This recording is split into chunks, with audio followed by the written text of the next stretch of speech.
Next है हमारे पास question number third, for the following APs write the first term and the common difference. अब देखो यहाँ पे हमें एपी गिवन है, हमने एक तो फर्स्ट टर्म निकालनी है, एक हमने क्या निकालना है, इनका डिफरेंस निकालना है।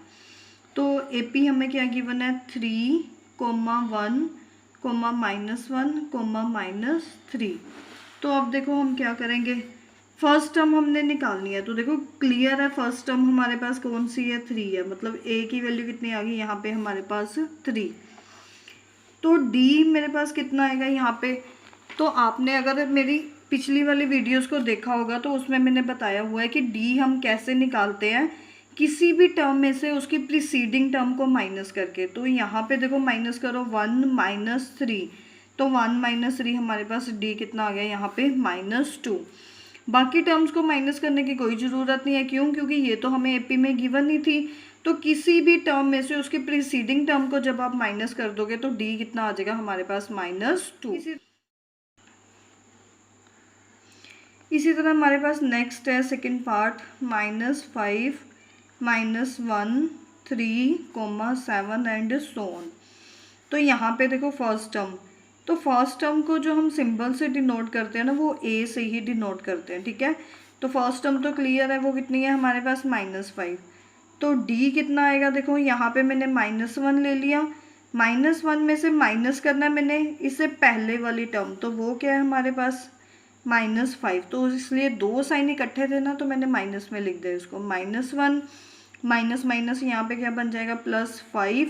तो -1 + 5 कितना बनेगा मेरे पास +4। तो अगर आपने चेक करके देखना है कि क्या आपकी डी की वैल्यू सही है, तो आप नेक्स्ट मतलब करेक्ट है कि नहीं है। अगर नेक्स्ट वाली टर्म में से भी चेक करके देख लो, नेक्स्ट टर्म कितनी है मेरे पास यहाँ पे 3। तो 3 में से मैं माइनस करूँगी इससे पहले वाली टर्म, तो पहले वाली टर्म क्या है मेरे पास -1। तो ये बनेगा 3 -+1 विच इज़ इक्वल्स टू 4। तो यहाँ पे भी अगर 7 में से 3 को माइनस करेंगे तो 4 ही आएगा। तो डिफरेंस कितना आ रहा है हमारे पास यहाँ पे 4। इसी तरह हमारे पास नेक्स्ट है third part, 1/3, 5/3, 9/3, 13/3 and so on. अब यहाँ पे जो फर्स्ट टर्म है, फर्स्ट टर्म कितनी है मेरे पास 1/3। डी निकालना है डी, तो 5/3 -5/3 की जो प्रीसीडिंग टर्म है वो क्या है हमारे पास 1/3। तो 5/3 में से मैंने 1/3 को माइनस करना है, यहाँ पे 3 डिनोमिनेटर में आ गया एलसीएम। तो सिंपल 5 - 1, तो 5 - 1 कितना होता है हमारे पास 4/3। तो डी की वैल्यू कितनी आ गई यहाँ पे 4/3।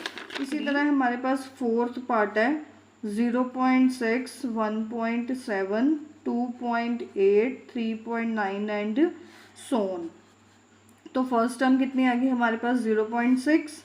तो डी जब हमने निकालना है तो 1.7 - 0.6, तो माइनस कर लो यहाँ पे, 7 में से 6 गए 1, तो ये कितना आ गया मेरे पास 1.1। अगर आपने नेक्स्ट वाली टर्म में से भी चेक करके देखना है तो नेक्स्ट वाली में से भी चेक कर लो। 2.8 की प्रीसीडिंग टर्म क्या है 1.7, तो 2.8 में से मैंने यहाँ पे 1.7 को माइनस कर दिया, तो ये भी कितना आ रहा है मेरे पास 1/1.1 ही आ रहा है। तो 2.8 में और -1.7, तो ये भी कितना आ गया हमारे पास 1.1।